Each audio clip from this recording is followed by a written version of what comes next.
Уважаемые коллеги, добрый день. Утро прямо вот на наших глазах переходит в день по правилам. Я всех приветствую на Международном финансовом конгрессе. Мы начинаем сессию, которая называется «Финансирование». And our workshop is dedicated to the funding of entrepreneurship, a national priority. It's a very important topic for our forum because SMEs are extremely important for us, and it's one of the themes that is being discussed at all the roundtable settings, and we associate the potential of our economic development with SMEs. And today, within the framework of our session, we will try to look at the issue from different angles, development of SMEs. And we have very well-respected and honored guests, and allow me to introduce them when the floor is given to them, since the time is limited. So we will ask questions and get answers in order to make our discussion lively. I will ask questions considering the specifics of each and every participant of the discussion, and we will try to have a short discussion. Notice, dear colleagues, that we have a system that makes it possible to ask questions in the e-form, and I have just received the tablet in order to make sure that I follow what's happening. So what is it that we would like to discuss this afternoon? Funding of SMEs attracts everyone's attention. And we believe that access to funding is extremely important in order to make sure that this sector develops successfully. And well, I'll probably say something very radical and probably not very important, because funding is a support measure to a great extent, but the conditions for business must be such that people do want to go into this business, so that they see future in that, so that they can see prospects in order not only resolve their funding problems and financial problems, but also in order to achieve something for their personal development. So the roadmap of the Bank of Russia focused on the development of MSCs, focused on that. So we would like to discuss that. The 4 months of this year proved to be quite positive for the lending for SMEs. The increase was several percent, which is somewhat higher than was typical of the initial period of the previous year, and we would like to support this growth within the competence of the central bank, of course, with the specific control of the risks. And the roadmap pays a lot of attention to the incentives for SME development, and there are some innovations that make lending for this bank more interesting for banks. We pay a lot of attention to the digitization of relationships, banks, clients, and we pay special attention to the development of the risk evaluation and assessment approach. And this is a very interesting approach for the banks that work on the model principle. And we do not forget other participants of the market, of the financial market, the ones that provide funding for SMEs. We have a special stream for microfinancial organizations that credit SMEs, and there are instruments for their support. And we pay a lot of attention to the instruments associated with the stock market development for mid-size companies, the gazelle companies that are growing quite fast and that are looking for funding in order to provide for their further growth. We can see very interesting potential of crowdfunding, and we support the respective legislation that the ministry has been supporting and lobbying in the State Duma, and we hope next year it is adopted and we get another option. And of course, leasing. On the one hand, it is quite well known. On the other hand, it is a bit underdeveloped segment within the framework of SMEs, but it's part of our national priorities and projects. And so after giving this introduction, after defining the main streams of development, we can say that we cannot be satisfied with the results that we have at the moment. Since the potential contribution of SMEs into the economy of Russia, the current contribution has not achieved the level we expect. And within the project, we have strategic goals clearly defined. They're quite ambitious priorities. But as for how we can reach them, what's the role of the banking system within that? The small banks, the mid-size banks with basic licenses. Allow me to give the floor now to our special guest, well-respected Professor Muhammad Yunus, Nobel Prize winner of the year 2006, one of the founders of the system of microfunding for SMEs. It's a great honor for us that Mr. Yunus is with us today, and not for the first time. And the current meeting is extremely important and interesting because we can draw some conclusions by now. And I would like to ask Mr. Yunus the following question.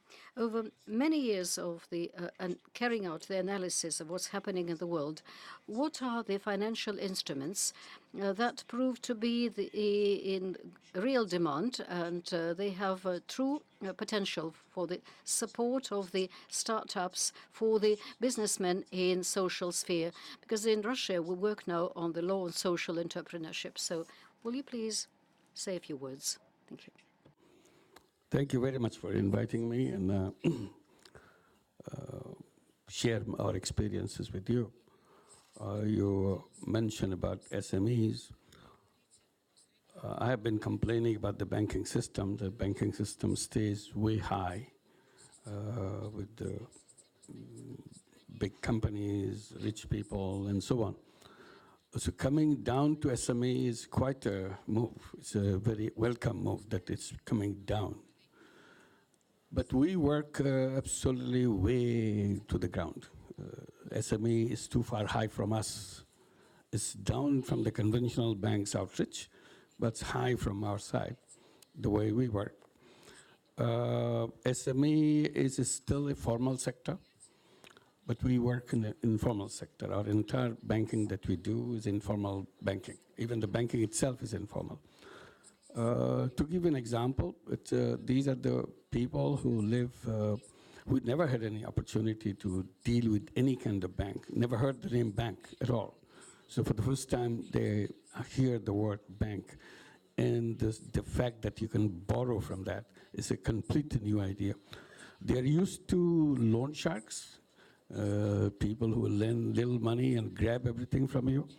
That they are familiar with, but not familiar with an institution which lends you money.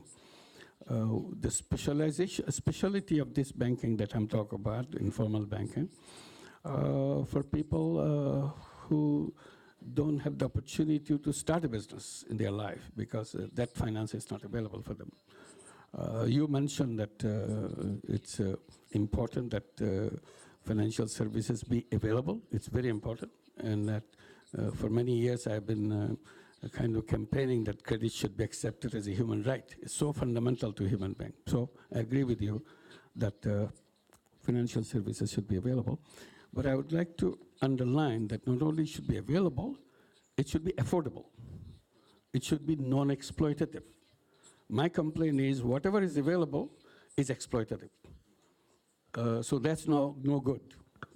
So we should be making sure the financial services are available in non-exploitative terms, friendly terms to the people who are coming for the first time in their life, starting their life with the entrepreneurial activity and so on. So this is very important. You have to design something especially for them. It's not the conventional way that you can do it. So it has to be non-exploitative, number one. Number two, I would emphasize that it should be non-collateralized. This is the conventional banking practices. So we have to create a new banking system which doesn't depend on collateral. They used to tell us that it is not possible. I said, nothing is impossible for a human being if you put your attention to it. So we created that. We created the one, when we talk about Grameen Bank, it drew attention because the entire banking is done without collateral. There is no collateral. We lend out in Bangladesh. We have now over 9 million borrowers of this Grameen Bank, and mostly women, 97% women. There is no collateral whatsoever. Every year now, recently we give about over $3 billion, no document, no papers. So we even tell people that we are the only bank in the world which is lawyer-free. We don't need any lawyer. Once you get rid of the whole idea of papers, collaterals, and so on, you don't need any lawyers anymore. So that's the kind of banking that we are talking about. Possible, and not only possible, it has spread all over the world, including in Russia. Now we are also doing it in the United States. We call it Grameen America. We have exactly the same operation that we have in Bangladesh. We do repeat the same thing in the inner cities of the United States. We work in 15 cities. We have 25 branches with over 120,000 borrowers, all women. Startup loan starts with $1,000. So with $1,000, the kind of thing the United States can have, and the desperation of the people have that $10,000 to start a tiny little business. So for the first time they're doing. So these are very important elements. It's not simply saying that financial services should be available. It should be available in their terms, not our old terms. Old terms doesn't work for the poor people. That's how bank stayed up there. In order for the bank to start at the bottom, you have to reverse all the principles that you have. And one of the things that I would underline again, not only affordability, non-collateralized banks, credit, also another basic principle of Grameen Bank, that people should not come to the bank. Banks should go to people. So entire 9 million borrowers that we lend money to in 80,000 villages of Bangladesh, we go there to meet them at their doorstep. So we had a huge staff delivering the service at the doorstep so that they don't have to come to office. Office and the poor people don't go together. Office is a very threatening thing for poor people. They don't understand this. So in order to overcome that idea of office to come and then scary experiences they would have, we said, don't worry, you stay home, we come to you. We are the stranger, you are the people who live there. So we are at a disadvantage. You have the advantage because you are in family surrounded by your neighbors. I'm only one person. So these are the features that we want to mention.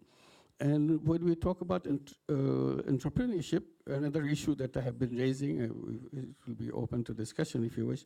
I said, people are born entrepreneurs. It's natural to human being. But the system of economics that we created, we encourage our children to grow up to take a job. I said job is an entirely wrong direction.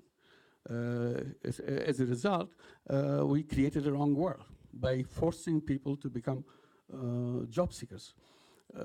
Human beings are natural entrepreneurs, but we never created a system of finance who will support that natural talent of human being. And I give reference to all historical background. In history, human beings never started to ask for a job. I keep saying that, look, when we're in the caves, we're not sending job applications.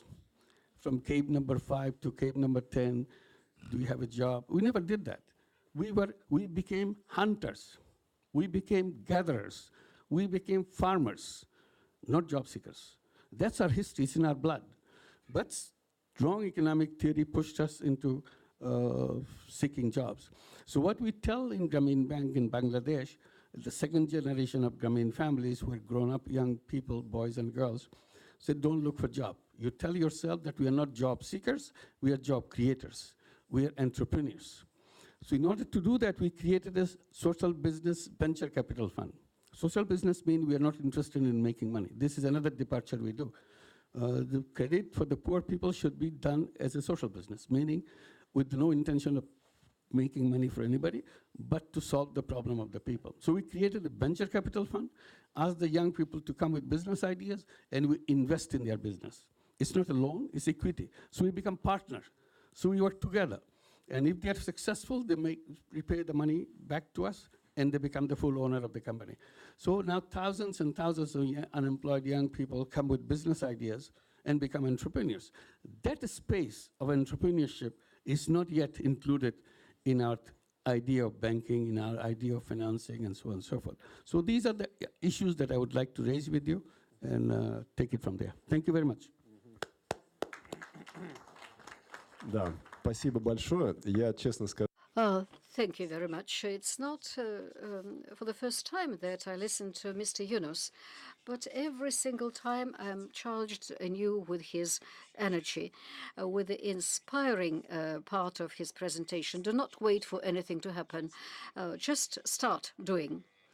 Then you gain much more success. And this is a very good bridge that takes us to the next speaker. I would like to invite Alexander Kalinin, who is the All-Russian Non-Government Organization chair, and they do a lot for the development of SMEs. I have two questions. First, how do you assess the access to funding? What are the expectations of the entrepreneurs? What are the problems as they see them?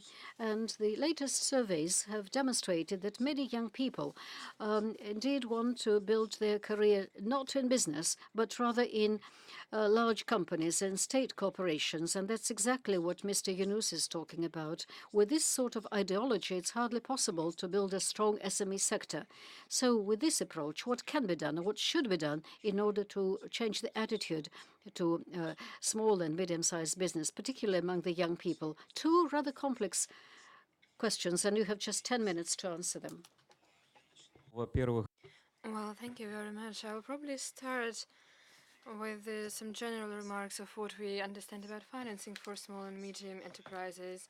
Our association, Opora Russia, has been carrying out a quarterly review for the past 10 years among small and medium enterprise owners about how they feel in the market. We focus on what they expect from the market and how they foresee their development for the next quarter. We've called it Russian Small Business Index, and we publish it quarterly on our website. You will see how we've been organizing these reviews, and we've been organizing it jointly with Promsvyaz Bank. And from what we've seen after the first quarter, unfortunately, I cannot switch between the slides of the presentation, but maybe somebody could help me. Perfect, thank you. So the first thing we see is that in the first quarter, people expected the second quarter to be better. Better for sales, better for accessibility, for financing, better for personnel, and we will see whether or not their expectations were rewarded at the end of the second quarter. But as you see, there have been two quarters when their expectations dropped for more than 25%, and that is why when we're talking about accessibility of financing, we can probably move on to the next slide to describe the trends seen on the market. First of all, we see that the demand has increased, and now 23% of medium and small enterprise holders were able to get financing, and in the past that number was only fixed at 15%. So the fact that the central bank has been able to provide these numbers and say that the portfolio has increased by 10%, we are fully capable to support that claim, because it's easy now to get financing from the bank, and at the same time the demand has increased. It might seem as a paradoxical correlation, but if in the past 10% have said that they wanted to get financing but were denied, now they're 15%.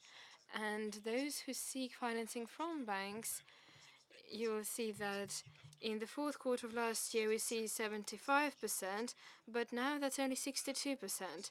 So this might seem as a paradoxical correlation, because the portfolio seems to grow and the demand seems to grow as well, as does the dissatisfaction. But in fact, that is completely logical, and we can explain that by a shift on the market. We've seen a rather dramatic drain of financing from the small and medium enterprise sector because taxes have been increased.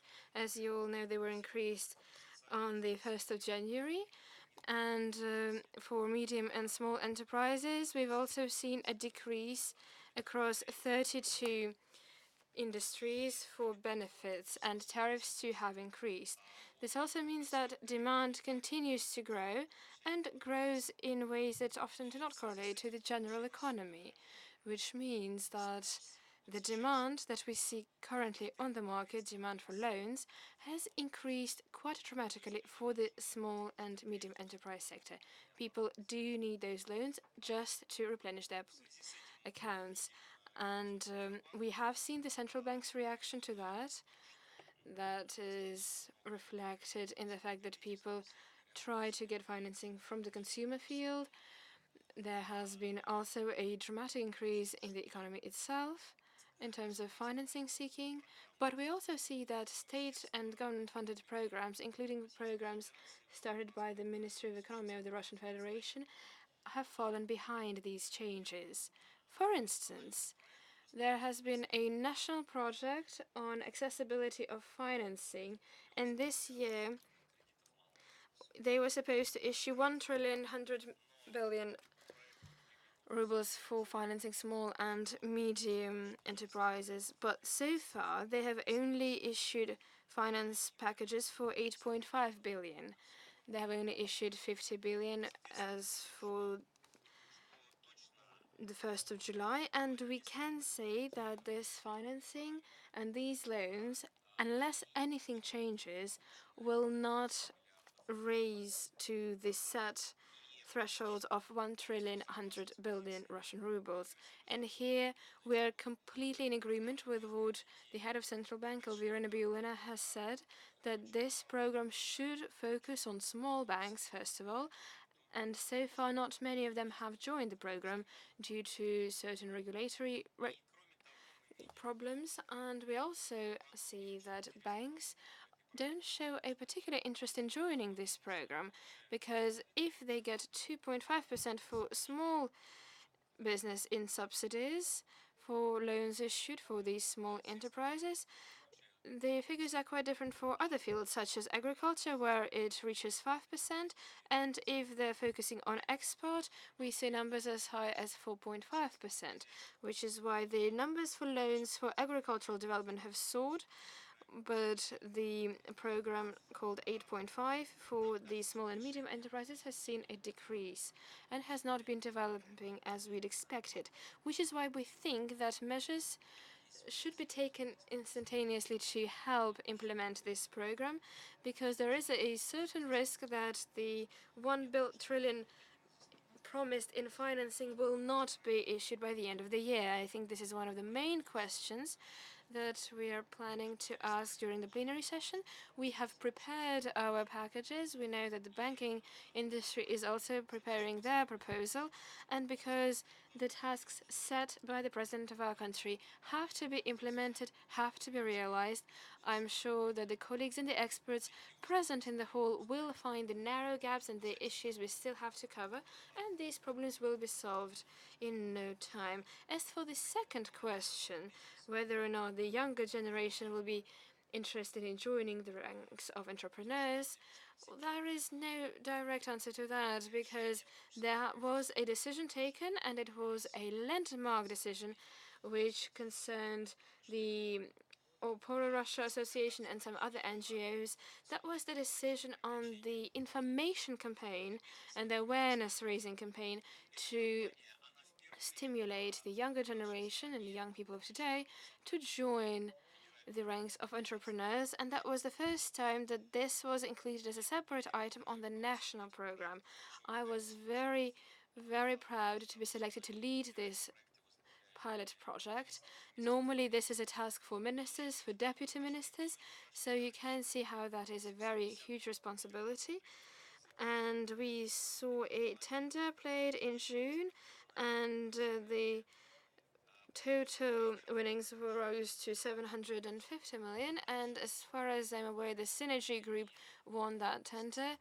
And the social review showed that the awareness raising campaign should target certain groups of young people, and the NAFTI Association won that category, and we have already seen 500 million rubles finance go to regions. And in September we will launch a large-scale awareness raising campaign using TV channels, radio and social media, as well as some general city advertising across all of our regions. And this will be the first time that we launch such a campaign to target specifically the younger generation all across the country. And I'm hoping this will change the way we show small and medium enterprises and startups to the younger generation, show that this is a field that is highly valued in our society by our government, and that people who take a decision to take this path can and should be respected for their work. There are some risks that have been presented, but Michael, we will present them later. Thank you. Thank you very much, Alexander. You have answered these questions, and I think this was a very clear, very concise, and a very informative answer. We'll see what goes with the awareness-raising campaign. It is never easy to change the perceptions in the society, because usually this is a task that takes many years and a long-term investment. But if we're able to now achieve at least a small shift, maybe this will be the first step necessary to change the attitudes towards small and medium enterprises in the country. And I'm sure everyone will agree that without such a shift, we will not be able to achieve any serious changes. In your first part, you mentioned the problem of access to small and medium banks, banks in the regions, to general national programs. And I would now like to say a few words about our joint program. And thanks to this program, we've been able to lift certain restraints with rating, with capital funding, and the main criteria, experience in terms of loans, shows that it is often small banks that show a particular appetite, if I may, for joining this 8.5 program. And because sometimes they have limited capabilities, without a systemic infrastructure shift, it may be hard for them to fix that. We're very lucky that we have such a segment in our bank. This is the Consumer Protection and Financial Inclusion. We have the head of this directorate, Dmitry Golovanov, chairman of the board of the SME Bank, to share his view on what can be done to make things easier for these small banks and their access to finance. Thank you very much. Thank you, Michael. Thank you, colleagues. It is a great pleasure for me to be present here before you and to share my thoughts on this matter. And I would like to start by thanking my colleague, Mr. Mamuta, here for expressing his position and for phrasing these questions in such an acute way, because indeed the number of steps we've taken over the past year and a half together with the central bank have been very successful, largely due to Mr. Mamuta's clear-cut position on the fact that we cannot simply go ahead and issue loans to whom it may please. We should streamline our subsidies program, and we have to organize it together with a more systemic approach when we're looking to find ways to change the way small and medium enterprises get access to this subsidized funding. We have to work together, and the central bank has taken an important step towards helping small and medium enterprises, focusing their portfolios in terms of capitals, focusing on streamlining the procedure on taking these decisions. And here I would like to say that our bank is very, very grateful. I'm really sorry, Mr. Gravanov, to interrupt you, but I would like to say that this all became possible thanks to the help of Ms. Nabiulina and the Bank of Russia in general. Thank you very much for that. Of course, I fully agree. Now, going on to the topic we've been trying to discuss today, I do have a presentation that I'd be more than happy to share with you, but bearing in mind the fact that we've already started discussing this program for subsidizing financing for banks, I would like to say a few remarks that I think will be very important for us, and I would be very interested to hear what our colleagues present here in the room today could remark to that, because we should focus on this feedback. So there are two topics that I would like to focus on. There are two main ideas. The first one is the 1664 program that envisages compensations and subsidies for commercial banks. And for now, we are at 2.5%, and we can envisage in the near future that it might be increased. The Ministry for Economic Development might see fit to give you more clear numbers, but we do have such a plan for the future. As you know, the main idea behind this program is to help banks that finance enterprises. They set their rate at 8.5%, and every month and every quarter they get a compensation, and that is currently set at 2.5% of the interest rate. The loanee gets 8.5%, and the commercial bank, as I've already said, gets their revenue from the difference in the rates. And currently we estimate that at 11%.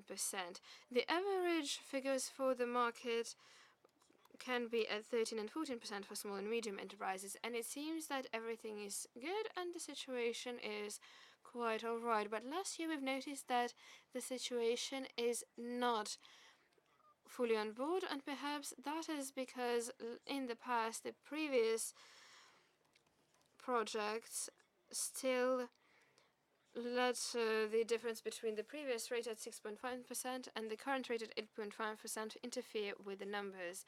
Another thing that I would like to say to you, Mr. Mamuta, is that in our project, when we started launching the new 8.5 program, we saw an increase in activity at the start of the year, and during the first quarter we've been able to realize our plans for the entire year. Had those been for the previous project of 6.5. This is a much better situation than what we've seen in the past years, and I think that can be explained that 6.5% is a more interesting rate for the loanees than 8.5%. Perhaps that is due to their personal reasons, perhaps that is due to their vanity in part, but for now the program is not being developed as we'd hoped it would, and it is stalling at present. So we are hoping that by the end of the year we will make 45 billion rubles in revenue, and even though we think we will achieve those numbers, we can say that it won't be easy. Perhaps that is because the program is currently at risk, which is why we're trying to find what should be changed in the program to make sure that more banks join this program and that more people use it to get loans from the banks, because the idea of this program is to provide financing for small and medium enterprises, not fill the coffers of those banks, and that is our main goal. We can see how it is set, and today I would like to ask a question as well. You do see the situation that we have currently before us. We have a structure, we have discussed different industries and sectors, and we have discussed different rates for different industries. Our bank, following the lead of the central bank and our colleagues there, have decided to focus on this sectorial divide, and we've been able to use it for more than 20 billion rubles in loans. The only problem is that today, when we work with commercial banks, not all of them are ready to take the step along this path, and I would like to know why. Why? Because that is a complicated system, because they do not understand the security problem, the necessity of focusing on IT, or because there are some problems with the loanees. It can be hard for them to explain why their loans belong to somebody else, and it is not always clear why they see these issues as such. The problem of liquidity is also a major issue for the banks right now, because it has shifted from central liquidity to one which they're not entirely sure what to do in the long term with. And banks currently say that yes, that might be an interesting program in the future, but perhaps it would be more sensible to wait for now. But we will continue our fight, we will continue seeking new banks, new loans and new contractual agents, and when we are talking about our national projects on 10 million, well, we are clearly certain that we will be able to realize it. But going back to the program 1764, what do we do if we have such a bold goal for the end of the year to issue loans for $1 trillion rubles? Then we have a question on how we talk to our banks, to the commercial banks, and we find a way to get them on the market. There is a possibility that that might help us. Why? Because subsidies will help regulate the rate, and it will make it a 2.5 annual rate on average, and this helps improve the security on the loan. The second issue is the security issue in general. National Bank has already expressed its interest in this sort of securities. The MSP cooperation is quite active. Our bank is willing to become an investor. And so we do have quite a large number of investors, plus funds and pension fund and different non-government funds. But if we want to do it, then we have to include into this program what is possible. It is the concession approach is quite possible, and we should understand that these credits will also be subsidized. So then the commercial banks issuing these loans will understand that even if they reach the limit, they will still be able to continue issuing new loans following the same program. So it is it's a possibility of increase of the overall volume. Third, with the yield on these credits is already quite high, and MSP has everything necessary to speed up the process. We would like many more banks involved, considering that this program provides very good revenues for the banks. We can actually buy these credits and earn with these loans. And one final thing, so I'm addressing now Mikhail Mamuta. There is the program 6.5, the central bank. It's just an idea, though. If we bring together 6.5 program, where the commercial banks involved in that, with the collateral of these particular loans, support their own liquidity, and this central bank with all of that, with the securitized papers pledged, and is able to work like that. So that's a next step towards. So we have the compensation of the discount rate. We have accessibility to the 3-year resource. We have quite good yield and market yield, and there are certain requirements that have to be updated, requirements associated with the specific banks. We, as a bank, might help with the securitization of the platform and the legal packaging, so to speak. And then this program, in this particular context, might become more active. And so our goal in this sense is to increase the number of players in the market. So that is, I would like to ask this question of the audience. So I would like to have the reaction of the audience to this particular issue. So thank you very much. And well, as I said, we will try at the end of our discussion, if time permits, to have this session of questions and answers. Anyway, the banks are here, and if the topic is interesting, then you can definitely talk to him. And that's a program contribution indeed, and very serious proposals. We have already started working on them, and the potential is there. The potential is quite high.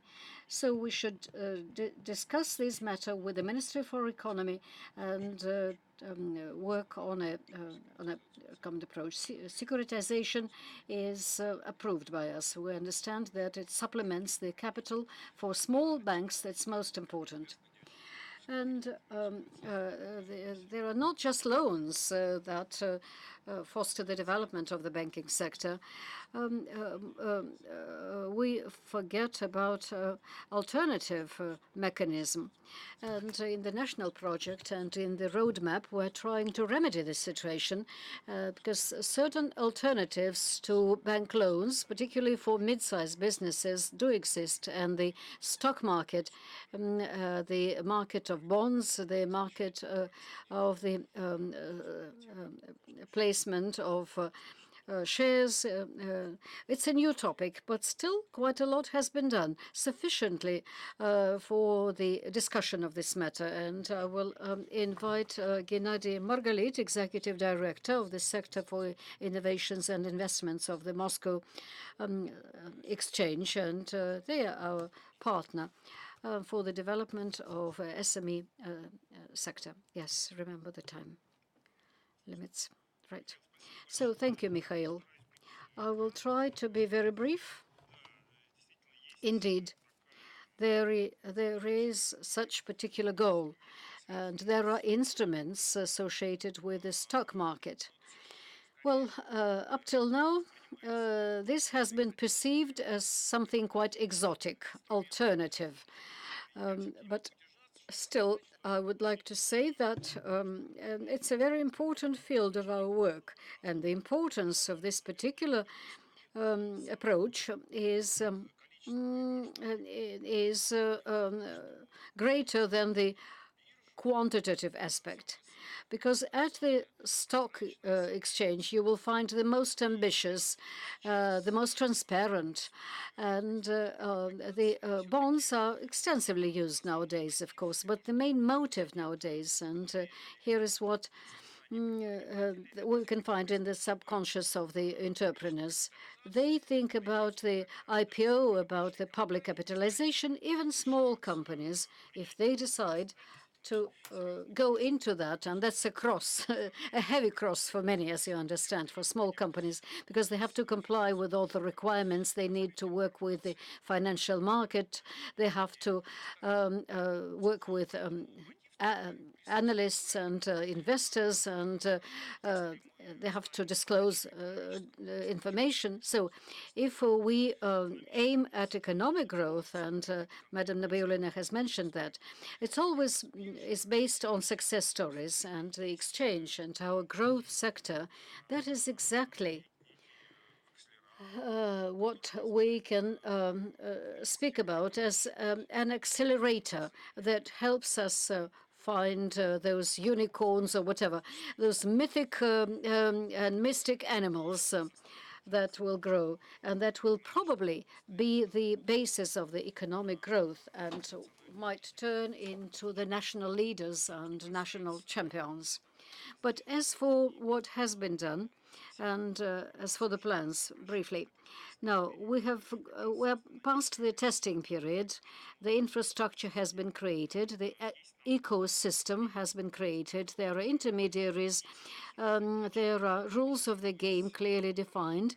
And now we need to try this out on specific cases. This year, 9 companies has started working with the bonds, and 6 are the SMEs, and that's very new for the Russian market. This has never happened in the past. And this is possible, we believe, thanks to the support instruments that we can find in the national project. Again, something unheard of in the past. And we tried to invest those instruments that are most effective and less toxic. So a company takes all these steps in order to work at the public market, stock market, and gets the subsidies for different discount rates, and gets support for the entry itself and for the. With all of that, the company is not entirely dependent on all these other structures. It's in the discussion between the rod and the fish.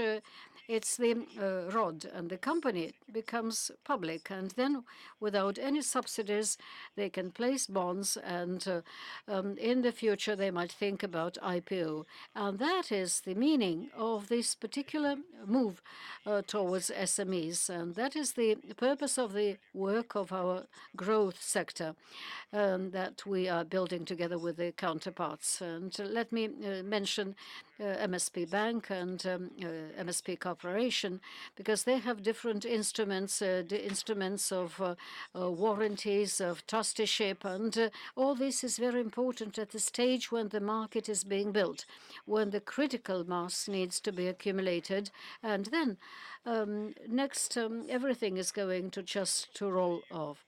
And as for the scale, now, if you ask me about it, what can I say? We have carried out a survey together with Interfax and we embedded very strict criteria with just SMEs with growth rates, and 120,000 companies were involved, and just 651 companies were selected as the best of the best.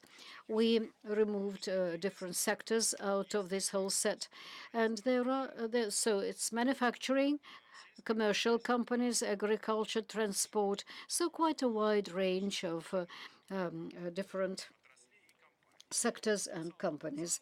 Well, the potential is there, but it's important to make sure that these plans are implemented, and a lot needs to be done for the purpose.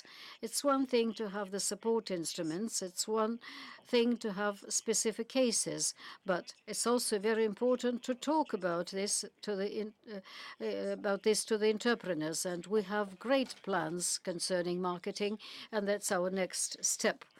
We're working in a very close contact with our partners, with different entrepreneurs association, together with the Pora России and the chamber. And the role of the Bank of Russia is very important here. There are different events and approaches that are being tested in the regions. We started a competition, for example, the growing companies of Siberia in the Siberian Federal District, and there is a nomination, the Siberian gazelle. So just imagine that particular animal jumping over the taiga in Siberia. Well, that's what I wanted to speak to you about. Thank you, Gennady. Thank you. I do know that there is a lot of work being done. You said there are about 1,000 companies within Antitrax, and they comply with the gazelle criteria. And this is not a mythical animal at all. It's quite real, contrary to the unicorn. And these companies grow quite fast, 10% per year. And they're not venture-type companies with all of that. So their risks are quite clear. And there are not that many. If we have 1,000 of them in Russia, and they work through bonds, so then with time they go for the IPO, then it's wonderful. For us, it's important to speak about quality rather than quantity, in order to make sure that the system is effective and demonstrates its reliability. So it's very important to make sure that the projects within the growth sector are high-quality projects, and thus they will be able to move to other exchanges as well. But, well, model is very good, much better than the fragments it is made up of. So another question then, where can we get the high-quality borrowers? And my question is addressed to Yelena Dibova, Vice President of the Chamber of Industry and Commerce, that brings together lots and lots of SMEs in different regions of the country. So what is your personal opinion? And what is the opinion of the Chamber concerning this particular issue? Will you please?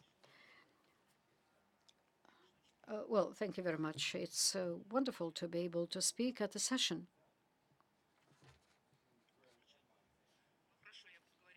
Right. Right. I hope you can hear me well enough. So it's wonderful to be able to speak at the session where the Nobel Prize winner speaks, the one who presents to us a certain model that they have suggested for the qualitative breakthrough. Now, what is our business today? What is the small business today, as we describe? If we take statistics of Rosstat, then 39%, that's the wholesale and retail, 21% services. So 60% of small business is, well, we understand where they work. So if we add to that 95%, these are micro businesses, then if we try to assess what we need to do for high-quality borrowers, then we should understand that we're not exactly Bangladesh, but we're very close to that, and the programs we should start are compatible to what they have in Bangladesh.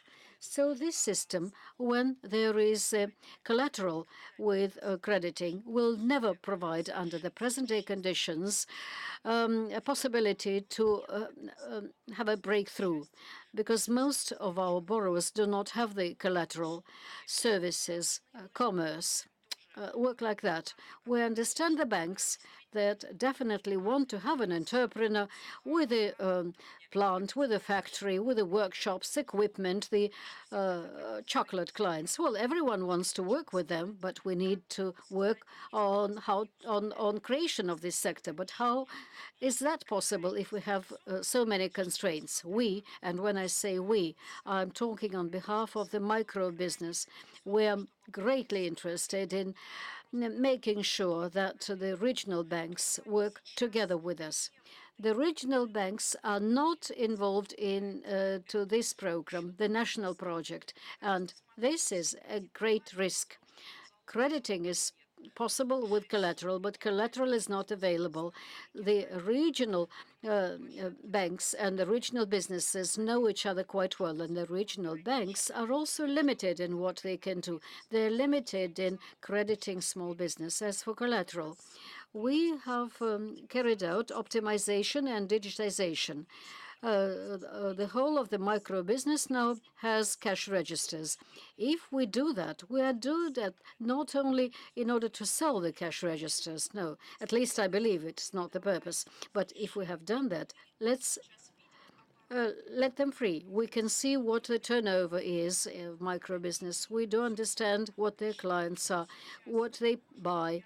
Why can't we allow regional banks to start special programs, particularly because commerce is not a part of the 8.5 program? Why cannot let them issue microcredits, small credits, loans amounting to just a few million rubles under different conditions? Why not do it? Why not have this coordination? Why not remove those constraints that do exist at the moment? I think these are the steps that will lead to the emergence of reliable borrowers. I always mention Alexander Kalinin because he does something extremely courageous. I would have never agreed within the popularization program to have my name, but he has agreed on that. He's a hero. And I think the bureaucrats were very cunning. He's on the forefront. They do not want to be responsible. We spend 8.5 billion. We will have advertising everywhere. Join business, but what kind of business? A business without any money. What kind of business are we talking about? That's going to commerce again and services, because for anything else, there is simply not enough money. So we must take revolutionary steps. So we probably should repeat the experience of Bangladesh and start moving downwards. If we want to have high-quality borrowers, we must give money to the economy of small businesses. Thank you, Yelena. Thank you. That was very important for all of us. And so there is a lot to think about, indeed. In a certain sense, you actually are on the track of what we are doing, because one of the goals for us is the development of the formation of the reserves for the banks with the basic licenses, so that they are more adapted for the crediting of SMEs. And at the plenary session, it was said that we have great hopes associated with them in the context of regional economy. The regional economy is the economy that depends very much on small businesses and micro businesses. So let's try to pull our efforts and take a new step towards new type of regulation that supports the banks, the microfinancial organizations, motivates them to further crediting of the SME sector. Allow me to go back to the national project. We keep mentioning the national project all the time, and quite a lot has already been said in connection with 1764 and popularization. And Andrei Tarakanov, our friend and partner from the Ministry for Economic Development, will speak about all these matters. And so let's try to formulate our standpoint so that we could get engaged into the new stage of work. Well, thank you very much for the invitation. Indeed, there was a lot of proposals associated with the 1764 program. And it's easy to understand because this program has a significant role to be played within the national project. And it's obvious that those goals that are they can find the 32% SMEs, the contribution, and 25% employment depending on SMEs. So allow me to speak about 1764 because there were already 7 comments presented, and I probably do not disagree with all of them. This is not the first period of subsidized crediting. Since 2017, these programs have been implemented, and previously there had been no attempts like that. Last year, 70 billion rubles were issued following the program 6.5, and there were just 15 banks involved at the time. But since we have a lot of targets set for this year, and quite serious one, we changed the program considerably. And first of all, we changed the requirements to the banks, considering different proposals of the Bank of Russia. First of all, it's the requirement associated with the credit rating. This has already been mentioned. Then the tax debts, and this has been a serious constraint for many banks. And 91 banks are involved in this program after 2 selection rounds, and 70% of the overall funding market for SMEs. Of course, we are willing to look into the other suggestions concerning liberalization and facilitation and simplification. But we need to ask another question. Will it bring us any closer to the targets? What other banks can get involved? And as an example, the program is quite open. At one end of the spectrum, there are larger banks such as Sberbank, where there is quite a lot of programs are being implemented. At the other end, there are basic license banks, regional banks, with just about 20 million rubles loans that they can issue. And they last year actually issued 30 million rubles to SMEs. That actually means that even the smallest banks are very much interested in the program, but last year were not involved for different reasons. As for accessibility, what are the bottlenecks for the borrowers? So there is quite a lot of them, and I'm most willing to look into those and to do something to deal with those. But comparing the program of the current year to the program of the past year, we have removed the constraints associated with the debts, and the borrower actually has to make sure that there is no debt. Now, from 50 to 500,000. These are the different constraints that we have changed because now we are beyond the million turnover. And it's difficult to define in Moscow what kind of rates we should have for these work associated with loans and borrowing. We have also removed different constraints associated with turnover. There was a lot of complaints concerning that last year, and I think the only... No, so we keep working with the banks because the numbers presented earlier are quite topical. 50 billion, that's indeed true. And with all of that, there are 90 billion. That's the contract for the near future. And we have requests for 334. So this is the target for the next period, and we keep working with that, and on that we work with experts and with the banks, and we try to find ways of tackling this particular issue.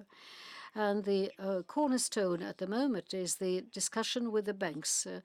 And it's all about the subsidized rate. And It all depends on the volume, up to 3.5, and this is the limit for the banks. 12% is the upper limit for the banks. Should we have 3.5 indeed, without any differentiation? Well, I quite agree with you. We really must understand that, first of all, we must make sure that the borrowers get the money. We should not maximize the subsidy for the banks. And this suggestion for securitization for the changes for 1764, so that we have extra mechanism within the program for the attraction of the new borrowers.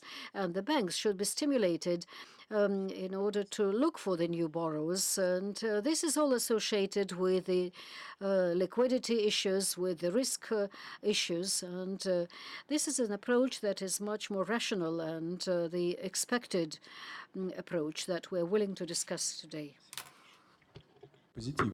Thank you very much. I think this positive shift in our discussion, and it is wonderful that into the framework of our discussion here, we've at least formed most of our panel for the next project. We have some time for questions and answers.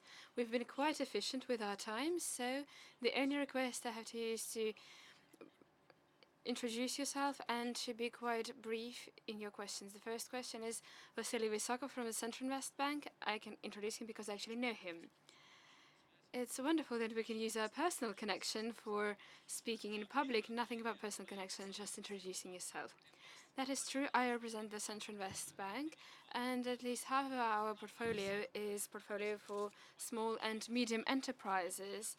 And we have used the public funding and financing subsidies for 10% of this portfolio.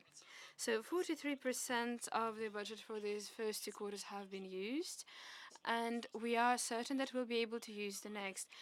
We have the 3rd place in the All Russia rating for small and medium enterprises crediting, and we have 20 years experience on the market. And that allows me to first not only speak from my own experience, but also to speak on behalf of my colleagues from the Medium and Small Enterprises Business Association, and also to say that in September last year, we prepared for all of you a book called Banks Love Small Business. And in this book, we tried to sum up the answers to most of the questions regularly asked by journalists, deputies, and civil society figures.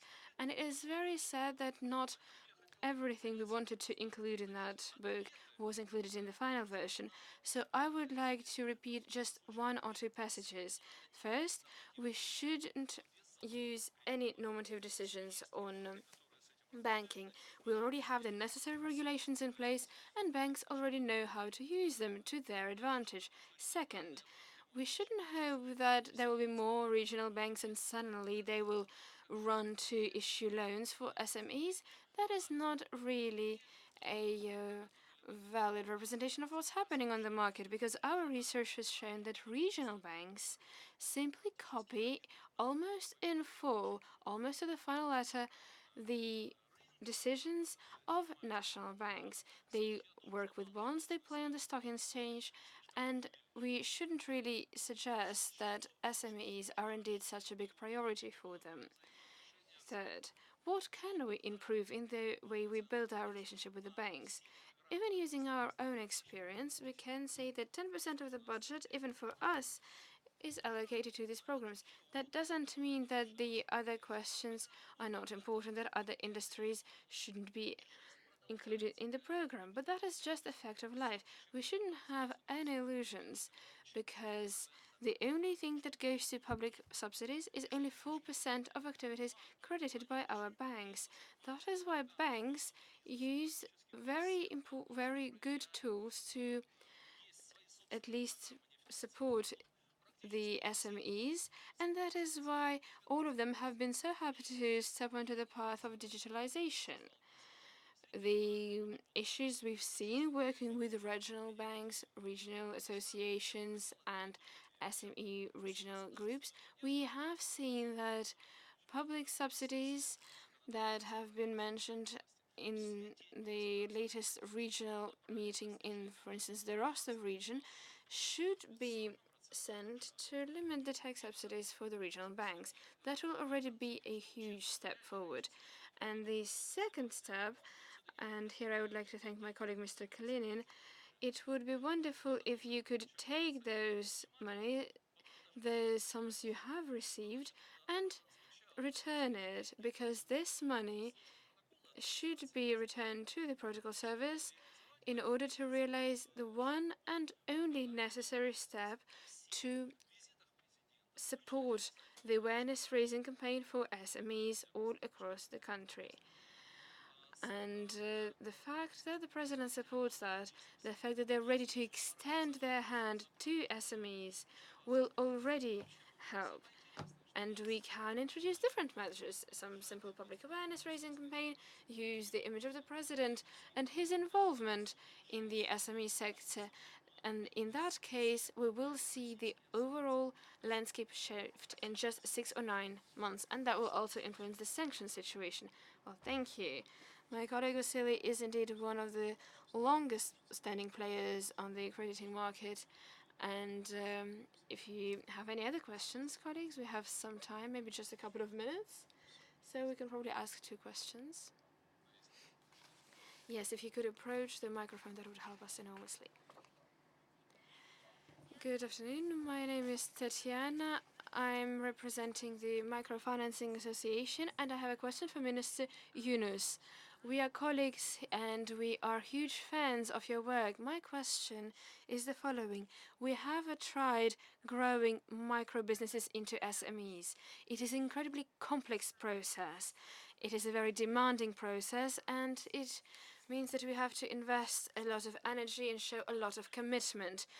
It's not just the question of money. We should do more than just give them cash. I would like to ask you a question. In your personal experience, in which countries have you seen such extra measures that can help microfinancing associations, not just from the financing, but in other work as well, to ensure that the number of SMEs grows thanks to the inputs in from the microfinancing, and what should we do? For your question. In our case, what we have done in Bangladesh, in other countries also, we created our own continuum rather than switch. Because the other world of banking is totally unfamiliar to the people who get into the stream of microcredit. As I was explaining, it's a non-collateralized. The moment you try to switch from non-collateralized to collateralized, it's a shocking thing for them. They don't know how to handle that. The moment you bring lawyers, they are not familiar with lawyers. So this is something that we can continue. There's no reason why we cannot continue our system to go as far as they want to go. So the question of switching from, say, Grameen Bank to a conventional bank doesn't arise, because conventional bank cannot meet their demands the way they operate. One of the things I just mentioned, that this is a bank with the principle that people should not come to the bank. Bank should go to people. So no commercial bank will do that. The commercial bank will ask them to come to their counters, come to their offices. And offices are a very scary thing for people. They don't find it a friendly thing. So they feel very comfortable. And we have no shortage of money. Why should I push them into the system? You can continue, you can grow as big as you want. Now we are dealing with the second generation, young people who are born in their families, because Grameen Bank is more than 40 years in operation. So their children grow, they became adult, they went to school, they have education. So here we are talking about, we created a parallel organization, the Microcredit Social Business Fund. That their demand is higher than their mother. Mother started with $30, $40, $50 loan. They want to start more, with a $2,000, $5,000 loan starting point. So we created the fund. So it's a social business venture capital fund. We address them, we give them the capital to become entrepreneurs. So we created alternative system by itself. I said the existing system is not friendly, it's not convenient for the people at the bottom. So you need an alternative system. Many people ask me, just to clarify the point, many people ask me, how did you design microcredit bank? I said, probably whenever we need a policy, we need a rule how to do it, because we don't know anything about banking. So we look at the existing banks, conventional banks, how they do it. Once we learn how they do it, we just do the opposite. And it works for people. So it's an opposite system. So you cannot switch from the opposite system to the other system. So that's what we look for. We continue to operate, we can make it as big as we want, and following all the rules and procedures of the central bank. So we deal with them. And one of the issues that we raised with central bank, probably it will be useful to mention here, central bank wanted to do the control of the microfinance banks so that they can monitor and do the monitoring of that. So we said, no, central bank is someone who does the control and supervision of the conventional banks. They have no idea how the microcredit banks work. So in order for them to supervise the microcredit work, the government needs to create a new supervisory authority. So ultimately, after campaigning for many years, finally government of Bangladesh created microfinance regulatory authority, separate authority, so that they understand what the rules are. And we give the example like the football.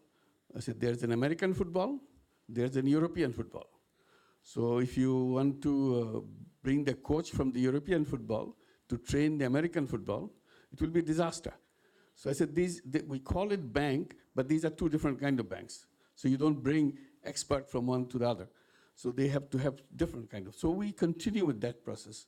As we expand it in Bangladesh, now we expand in other countries, we follow the same procedure. Thank you. Thank you for the good answer. Да, спасибо большое. Thank you very much.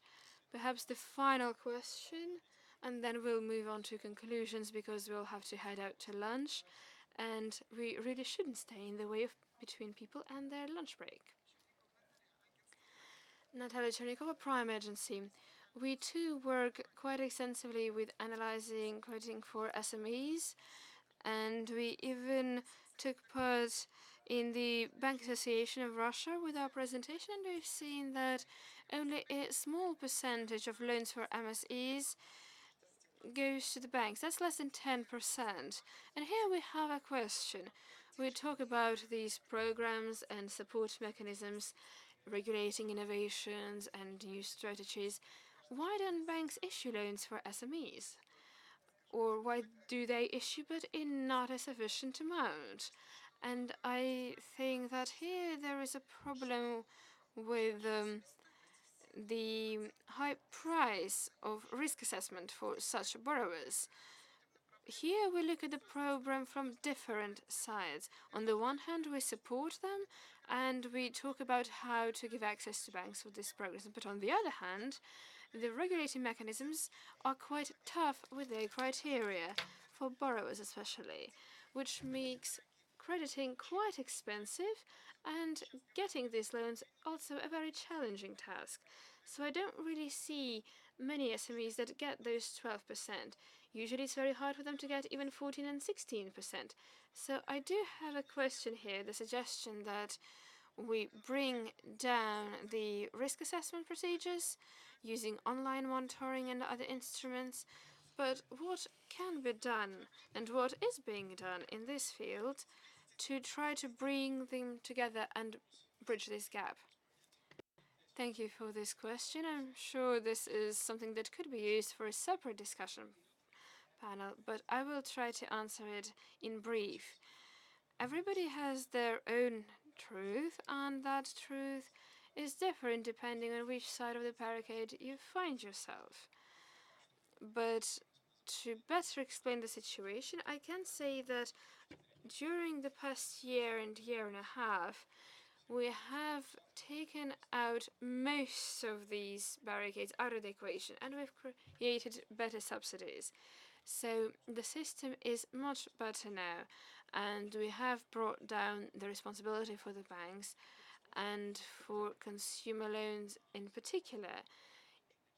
We also should remember on the other hand, that with every loan comes a certain number of risks, and every risk is shared between the bank and the borrower, because if we don't do that, we will see a default situation. And then there is a third part in this equation, which has something to do with what my colleague Mr. Kalinin has said on the entrepreneurs, because they too need to show that they are indeed interested in these mechanisms, because some of them do not show a certain interest in the crediting system, perhaps because they don't understand the full potential on the process, or why should they ask for those loans if they're not sure enough in their production.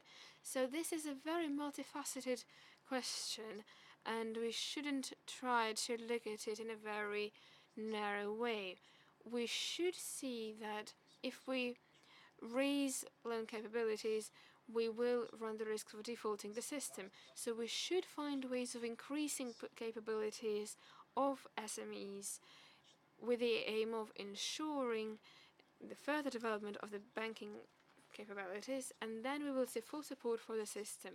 And now, since we've gone on to conclusions in our session, I would like us to finish on a more positive note, and I would like to ask each one of our speakers to answer in brief one question. This is a simple question, at least in form. What should be done to open the capabilities of SMEs in Russia for 100%? You have 30 seconds, and I would like to start with Ms. Dubova here. Let's start in the other way. I think that will make things more interesting. The State Duma should go on holidays for 1 year. The law and order authorities should be banned from leaving their own premises, and then everything else will work. Now, the Ministry for Economic Development.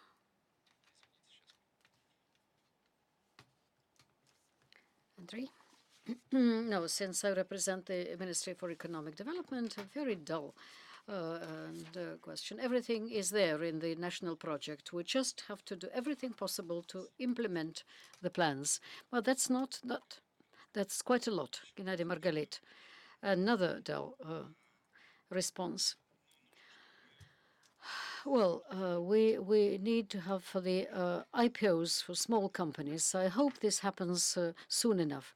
Then we will have the flagships. Alexander? No, the Earth is on 4 wheels, and so first we must think about the security measures in business, and that's important for all types of business, small or big. Second, we never looked at how many problems from the point of view of expenses exist. There are so many, 500 amendments in different types of codes, and we should remember them. Then markets. 3, if we must systemically work on the development of markets, otherwise there will be no growth. And food market, for example, and the sanctions actually stimulate the development of the food market. And then competences, new requirements, new competences. And so these are the 4 wheels: security, expenses, markets, and competences. Dmitry? Well, thank you for the question. I'm trying so what needs to be done? What needs to be done to create the development conditions so that all the talents are there. So everything has been done. The institutes are there in place, even more than we need. Regional and federal institutes, development institutes for SMEs. There are lots and lots of different associations, support groups, and national project is there. There are very passionate people who stand for the business development. I believe that a lot has been done. We just need to wait for a while to make sure that it works. Yes? Yes, and we will ask Mr. Yunus to draw some conclusions of our discussion, and we need your advice. You're probably not that familiar with the Russian situation, but you have seen so much in the world. Let me put it this way. It's not Russian, it's not Bangladesh. It's about the whole world. Whatever we do, that's what the direction the world goes. The worrisome thing is we are in a disaster path. Whatever we have been doing leads us to closer and closer to a disaster. And we are all responsible for it, whatever we have been doing throughout the world. One such thing, the most important one, is wealth concentration. All the wealth of the world is concentrated in the hands of few people, no matter which way you look. 1% of the population of the world own 99% of the wealth of the world. So this is a global phenomenon. Then you look at it, what happens within each country. What percentage of wealth is controlled by what small percentage of population? Then you'll see the picture, why it is happening. And it's getting worse. Today we are saying 1% owning 99%. Tomorrow we're saying less than 1% owning more than 99%. This is socially an explosive situation. I call it it's a time bomb which is waiting to explode. And banks play a very important role in this to make this wealth concentrated up in the top, all the wealth going upwards. So we need to see what we have to fix so that we are not guilty of party that make it happen to create the world in a situation of explosion. So that's the most important thing I would draw the attention. It's not who is doing what, but how to make it happen. And secondly, again, same banks will come back, the environmental problems. The environmental crisis that we have created is urgency, both on the wealth concentration side and also environmental side of global warming. We don't have much time. We are told maybe 20 years, maximum of 30 years, and we are finished. So that's a very short time. And why banks are responsible? Because banks finance them to create trouble for the planet. So if banks say we are not going to create trouble for the planet, then we are safe, at least in one sector, that we will not do that.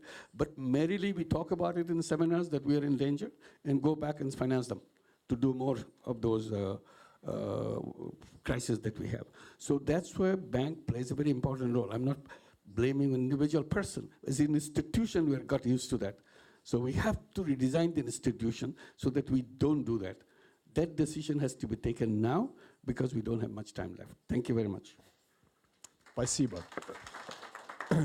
Я хочу поблагодарить всех спикеров. I would like to thank all the speakers for their brilliant contributions. Thank you so very much. And I would like to thank all the participants. And we'll be back at 2:30. Thank you.